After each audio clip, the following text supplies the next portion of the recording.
Hello दोस्तों, स्वागत है आप सभी का everything is stock market channel पर। आज हम बात करने वाले हैं एक और नए आईपीओ के बारे में, डिफ्यूज़न इंजीनियर्स का आईपीओ। इस आईपीओ को चालू हुए अभी 2 दिन हो गए हैं, यानी गुरुवार और शुक्रवार 2 दिन को आईपीओ चालू था। तो अभी तक इस पर वीडियो इसीलिए नहीं आई क्योंकि इसकी जीएमपी वगैरह जो है काफ़ी उतार चढ़ाव भरा इसका जीएमपी रहा है, और अभी तक कितना गुना सब्सक्राइब वगैरह हुआ है, ये सारी चीज़ें देखने के बाद ही मैं वीडियो बनाने वाला था।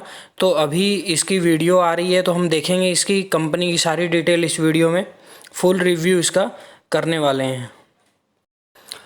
दोस्तों, फुल रिव्यू के अंदर हम लेटेस्ट जीएमपी देखेंगे कि कंपनी की पहले जीएमपी क्या चल रही थी, यानी ग्रे मार्केट का प्रीमियम क्या बता रहा था, और आज की डेट में इसका ग्रे मार्केट प्रीमियम क्या चल रहा है, और आगे इसका ग्रे मार्केट का प्रीमियम कैसा रह सकता है।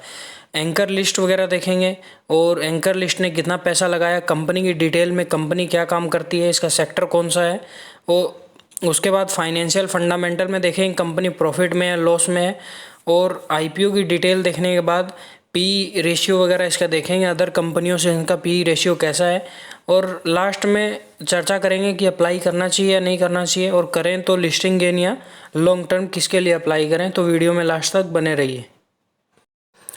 तो दोस्तों, जैसा कि नाम से ही पता चल रहा है, डिफ्यूज़न इंजीनियर्स लिमिटेड कंपनी है, यानी कि इंजीनियर सेक्टर्स की कंपनी है।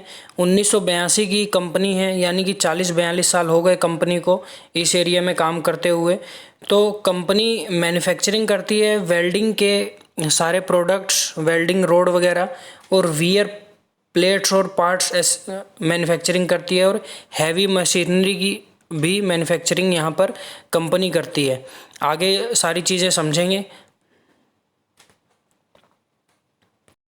तो कंपनी यहाँ पर वेल्डिंग के आइटम, वियर प्लेट्स और पार्ट्स और हैवी मशीनरी प्रोवाइड करवाती है, और हैवी मशीनरीज के जो इक्विपमेंट्स होते हैं वो भी सप्लाई करती है, और उन इक्विपमेंट्स की सप्लाई के साथ साथ रिपेयर्स भी कंपनी का काम है।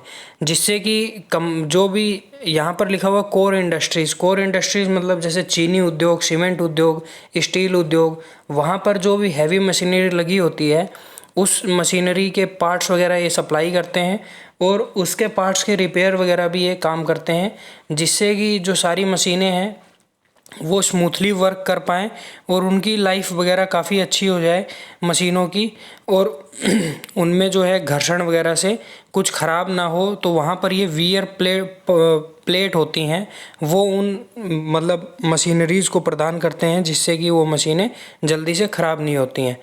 तो इनकी 4 यूनिट्स हैं, मैन्युफैक्चरिंग 4 यूनिट है जो कि नागपुर महाराष्ट्र में है। और यहाँ पर जिसमें से पहली जो यूनिट है, मतलब 4 मैन्युफैक्चरिंग फैक्ट्रियाँ हैं इनकी, जिसमें से पहली फैक्ट्री में स्पेशल काम होता है वेल्डिंग इलेक्ट्रोड्स का। यहाँ पर आप देख सकते हैं दूसरी फैक्ट्री में flux cored wires and wear plates का काम होता है, फैब्रिकेशन एंड मशीनिंग का भी काम यहाँ पर होता है। और तीसरी यूनिट में कोटिंग एंड, यहाँ पर घर्षण वगैरह के लिए और कोटिंग की जाती है मशीनों के अंदर या मशीनों के बाहर, तो वो भी ये कंपनी काम करती है। चौथे वाली कंपनी में यहाँ पर फ्लक्स क्रोड वायर्स का काम होता है, और वियर प्लेट का भी काम होता है, और हैवी इंजीनियरिंग का भी काम यहाँ पर होता है। 4 इनकी मैन्युफैक्चरिंग यूनिट है।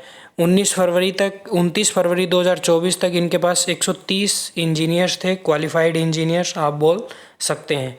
इनके अगर फ़ोटोज़ वगैरह देखें तो आप वेल्डिंग के जो सारे सामान होते हैं उनकी यहाँ पर मैन्युफैक्चरिंग की जाती है, जैसे वेल्डिंग रोड वगैरह हो गया, और भी वेल्डिंग की मशीनें होती हैं।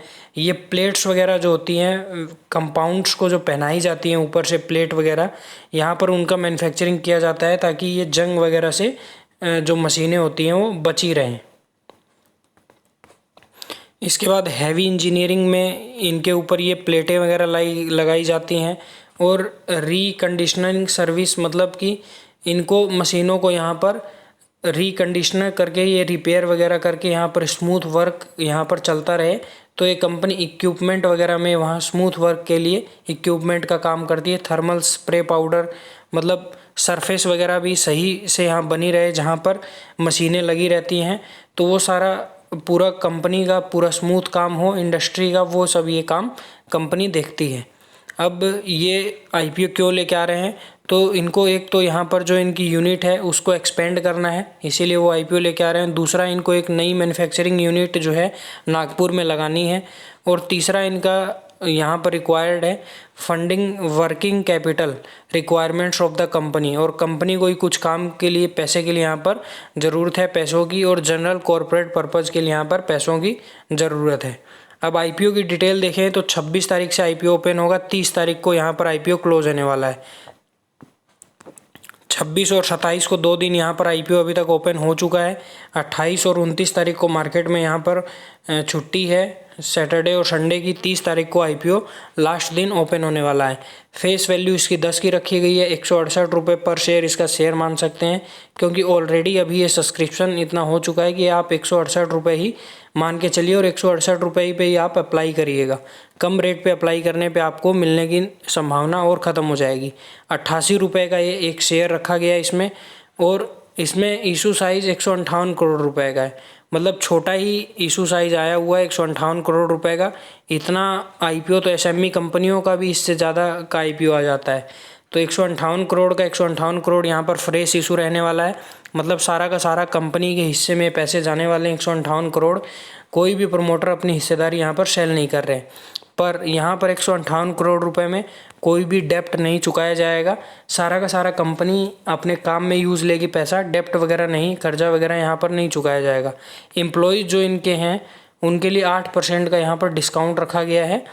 किसमें 8% का डिस्काउंट पर शेयर में रखा गया है, मतलब 160 हमको 168 रुपये का मिलेगा ये शेयर, क्योंकि हम एम्प्लॉय नहीं है, और एम्प्लॉय को 160 रुपये का आप मान के चल सकते हैं कि ये शेयर मिलेगा। बीएससी एनएससी दोनों पे आईपीओ लिस्ट होगा। यहाँ पर डेट वगैरह और दी गई है, 26 से 30 तक आप अप्लाई कर सकते हैं। 1 तारीख को आपको अलॉटमेंट का पता चल जाएगा। 3 तारीख को यहाँ पर पैसे रिफंड आ जाएंगे जिसको भी आईपीओ नहीं मिलेगा। 3 तारीख के बाद यहाँ पर 4 तारीख को इसकी डायरेक्ट लिस्टिंग हो जाएगी। ये सारी चीज़ें इसमें दी गई हैं, आप यहाँ पर देख सकते हैं। रिटेल कैटेगरी में आप अप्लाई करते हैं तो 1 से 13 लॉट तक अप्लाई कर सकते हैं, यानी कि 14,784 से 1,92,192 तक आप अप्लाई कर सकते हैं, तो आप रिटेल कैटेगरी में ही गिने जाएंगे। स्मॉल एचएनआई 14 कैटेगरी में 14 लॉट अप्लाई कर सकते हैं, और 67 लॉट मैक्सिमम अप्लाई कर सकते हैं स्मॉल कैटेगरी में। उसके बाद अगर आप अप्लाई करते हैं तो आपको 68 लॉट लगानी रहेगी, जिसके लिए आपको पैसा लगेगा 1,05,312। तो आपका जो नाम है वो बिग एचएनआई में यहाँ पर शामिल हो जाएगा।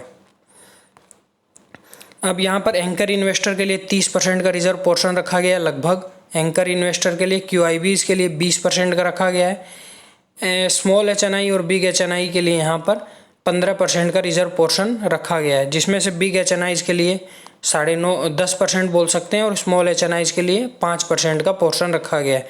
सबसे ज़्यादा रिटेल कैटेगरी के लिए 35% का पोर्शन रखा गया है, और 0.5 मतलब आधा % का जो है वो एम्प्लॉयज़ के लिए यहाँ पर शेयर रिजर्व रखे गए हैं।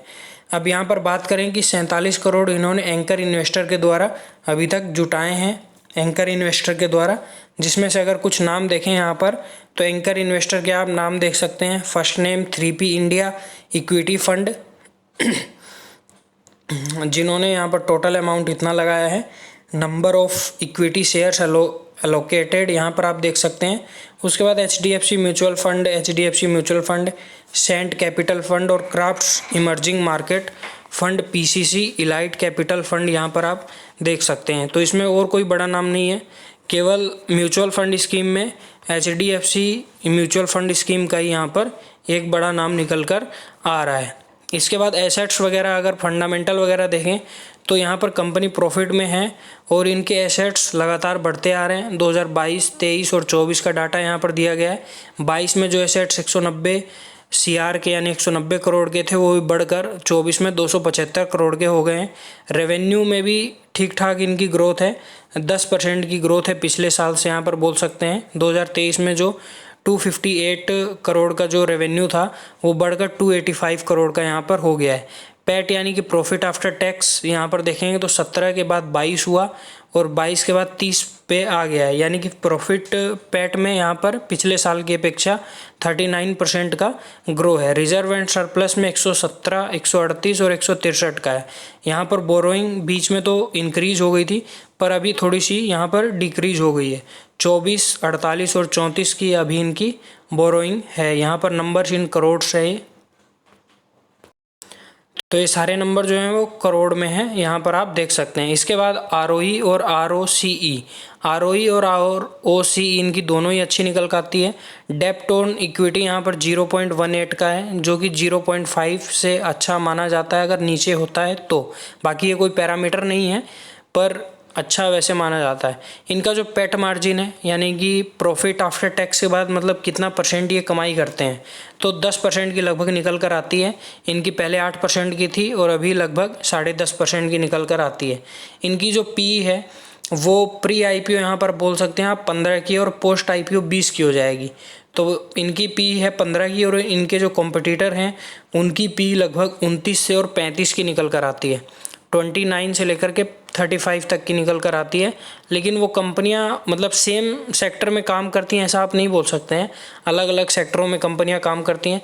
इनका पोर्टफोलियो बहुत बड़ा है एक और, जहाँ इलेक्ट्रॉनिक क्या बोलते हैं, वेल्डिंग रोड्स बनाते हैं, इलेक्ट्रोड्स बनाते हैं, फ्लक्स वायर बनाते हैं, वेल्डिंग पाउडर बनाते हैं, उसके ऊपर कोटिंग की लेयर वगैरह के लिए पाउडर बनाते हैं, वेल्डिंग और कटिंग इक्विपमेंट्स बनाते हैं, हैवी इंजीनियरिंग इक्विपमेंट्स बनाते हैं और सप्लाई करते हैं उनकी, और रिपेयर्स वगैरह का भी काम करते हैं।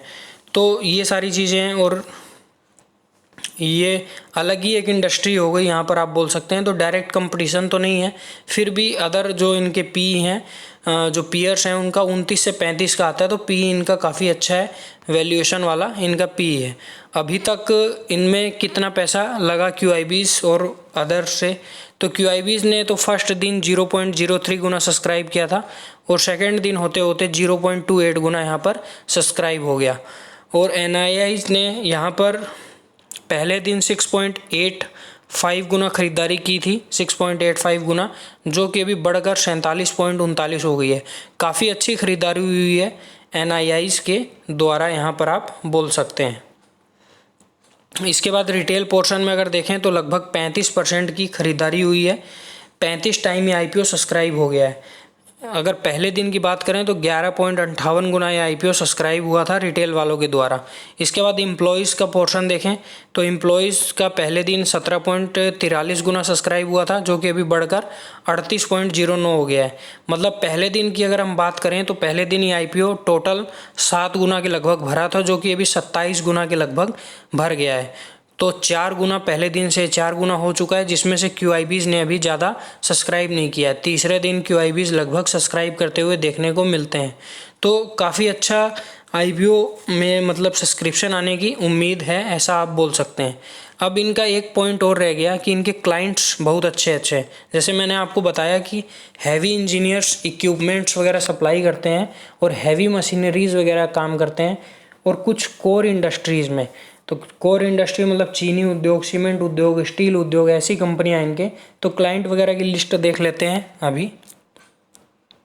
दोस्तों इनकी वेबसाइट मैंने खोल ली है और यहाँ पर आप देखेंगे कि इन्होंने अभी तक 10,373 प्रोजेक्ट हैं जो कि कंप्लीट कर लिए हैं।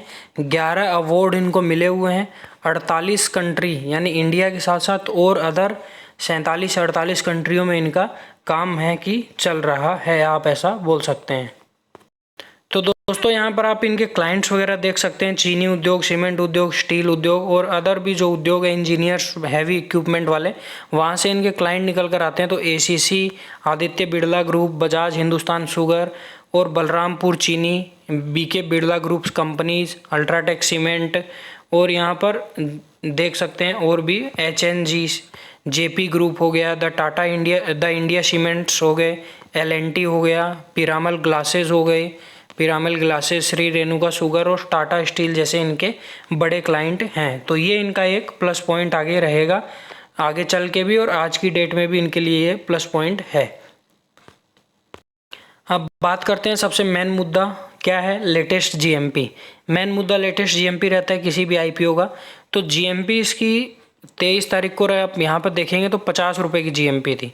उसके बाद मार्केट काफ़ी अच्छा चला, all time high. Nifty Sensex वगैरह ऑल टाइम हाई पे चल रहे थे। आज भी शायद ऑल टाइम हाई पे ही बंद हुआ है, मैंने उतना ट्रैक नहीं किया। तो 77-80 इसकी जीएमपी चली गई थी। मतलब यहाँ पर जो जीएमपी 30% की चल रही थी वो उछाल मारकर यहाँ पर 50% की जीएमपी चली गई थी। और एक लॉट में हमको 25 तारीख को 7500 रुपये का बेनिफिट बता रहा था। इसके बाद 26 तारीख को यहाँ पर और जीएमपी बढ़ गई और 54% के लगभग इसकी जीएमपी चली गई। अचानक से 27 तारीख को यहाँ पर जीएमपी में डाउन हो गया और 55 रुपये पर शेयर की यहाँ पर जीएमपी आ गई है, लगभग 30% की। और यहाँ पर आप लिस्टिंग गेन अगर बोलें तो 4500 रुपये आज की डेट में एक लॉट पर हमको फ़ायदा दिख रहा है। तो यहाँ पर जीएमपी तो अभी मार्केट में कैसा हो रहा है, जीएमपी आर्केडे इंडस्ट्रीज़ जो आईपीओ आया था उसकी भी अच्छी चल रही थी, आर्केडे की भी, नॉर्दर्न आर्क की भी जीएमपी अच्छी चल रही थी, वेस्टर्न की भी जीएमपी ठीक ठाक चल रही थी। लेकिन लिस्टिंग वैसी नहीं हुई, किसी भी आईपीओ की लिस्टिंग वैसी नहीं हुई। सब आईपीओ की लिस्टिंग 10 से 20% डाउन हुई। जो भी जीएमपी चल रही थी, जिसकी जीएमपी 20% चल रही थी वो 0 पे लिस्ट हो गया। भले ही बाद में उसमें कुछ भी हुआ हो, नो डाउट, पर एक बजाज का जो आईपीओ था उसको छोड़कर बाकी सभी आईपीओ में आपको निराशा ही लगी होगी। मेरा भी ऐसा ही मानना है। मतलब मैंने भी मार्केट को जितने अभी 5-10 दिनों से पीछे से देखा है तो ऐसा मुझे लग रहा है। तो इसकी जीएमपी अभी 30% की चल रही है, तो फिर भी हम इसको सेफ मान सकते हैं, क्योंकि अगर जीएमपी गिरती है तो लगभग 10 या 15% पे आकर तो रुकनी चाहिए। पर फिर भी आपको अप्लाई करने से पहले एक बार जीएमपी वगैरह इसकी चेक कर लेनी है लास्ट दिन, क्या इसकी जीएमपी आती है और क्यूआईबीज इसको कितना भरते हैं। अब बात करते हैं कि लॉन्ग टर्म या लिस्टिंग गेन। तो दोस्तों कंपनी काफ़ी अच्छी है, नया सेक्टर है, कोई ज़्यादा इनके कॉम्पिटिटर हैं नहीं अभी इंडस्ट्रीज़ में। और ये इंडस्ट्रीज़ लगभग 9% के CAGR से आने वाले समय में ग्रोथ कर सकती है, ऐसा अनुमान लगाया जा रहा है। तो अभी इसमें मेरा पर्सनल जो मैं करूँगा, अभी मैं लिस्टिंग गेन के लिए तो इसमें जा रहा हूँ नो डाउट, पर अभी मैं लॉन्ग टर्म के लिए इसको अवॉइड कर रहा हूँ, क्योंकि इसके जो रेवेन्यू एसेट्स वगैरह हैं उसमें इसको काफ़ी अभी सुधार की ज़रूरत है। तो आप अपना देख सकते हैं, क्योंकि कंपनी में कोई ख़राबी नहीं है, जिनको लॉन्ग टर्म जाना है वो जा भी सकते हैं।